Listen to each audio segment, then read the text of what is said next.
हिंगोलीतल्या लक्ष्मण नाईक तांड्याचे गावकरी पाणी टंचाईने त्रस्त झालेत। गावातल्या हातपंप, बोर, विहिरींनी तळ गाठलाय। जिल्ह्यात अनेक गावात भीषण पाणी टंचाई निर्माण झाली आहे। प्रशासन, राजकारणी लोकसभा निवडणुकीत व्यस्त आहे।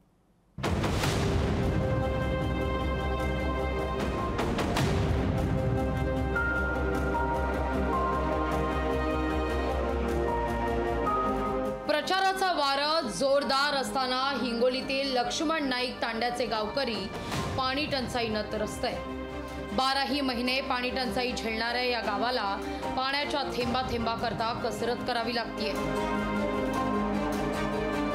गावातील हातपंप, बोर, विहीर यांना तळ गाठलाय। मग 2 किलोमीटर दूर असलेल्या विहिरीवर ताण भागवावी लागते। बरं, विहिरीनंही 150 फूट खोल तळ गाठलाय। आम्ही लांबून पाणी आणतो, कोसभर लांब आहे पाणी। आम्हाला पाणी बोर आटले, हापसा नाही आमच्या गावाला, पाण्याची योजना नाही। जाहिरातीत दिसणाऱ्या सरकारी योजना या गावकऱ्यांनी प्रत्यक्षात कधी पाहिल्याच नाही।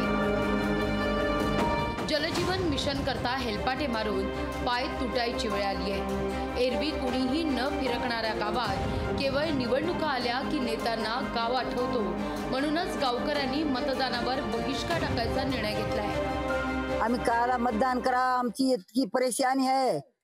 पोटात दम मावन, हातात काठी आहे, वरी भांड आहे। आम्ही जावाव कसं, पाणी आणाव कसं, जगाव कसे लेकर।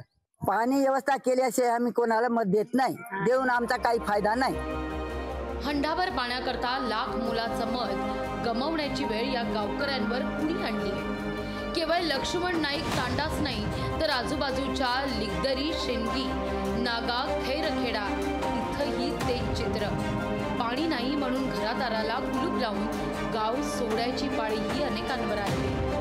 आंदोलनाचाही मार्ग अवलंबून झाल्यावर बापड्या गावकऱ्यांकडे मायबाप सरकारनं पर्यायच काही शिल्लक ठेवला नाहीये। 15 वर्ष झाले पाणी नाही, लेकरा बाळाचे काम येतं। 2 किलोमीटर पाण्यात इकडे लेकर आमच्या मागं पळतात उन्हात आणत। पोट भरा का पाणी भरा, ज्याच्या घरी गाड्या ते मग आणतात मोटरसायकल पाणी, आमच्या घरी गाड्या नाही, काय नाही।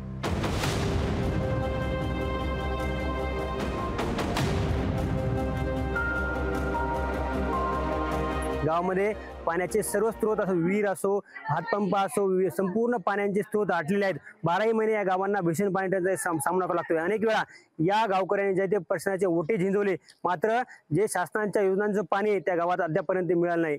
आता तरी या गावकऱ्यांनी आता मतदानावरती बहिष्कार टाकण्याचा निर्णय घेतलाय। आता तरी शासन त्यांच्या मागण्या पूर्ण करेल का आणि गावात हक्काचं पाणी यांना मिळेल का, हे पाहणं महत्त्वाचं ठरणार आहे। जिल्ह्यात अनेक गावात भीषण पाणी टंचाई आहे। प्रशासन, राजकारणी लोकसभा निवडणुकीत व्यस्त आहे। 26 एप्रिलला मतदान झालं की राजकारण्यांचीही गरज संपेल, पण अजून 2 महिने कोरडा घसा घेऊन गावकरी कुणासमोर टाहो फोडणार की त्यांचा तोही हक्क प्रशासन हिरावून घेणार? गजानन वाणी, लोकशाही मराठी, हिंगोली। लोकशाही मराठी, ऐका, पहा, जागरूक रहा।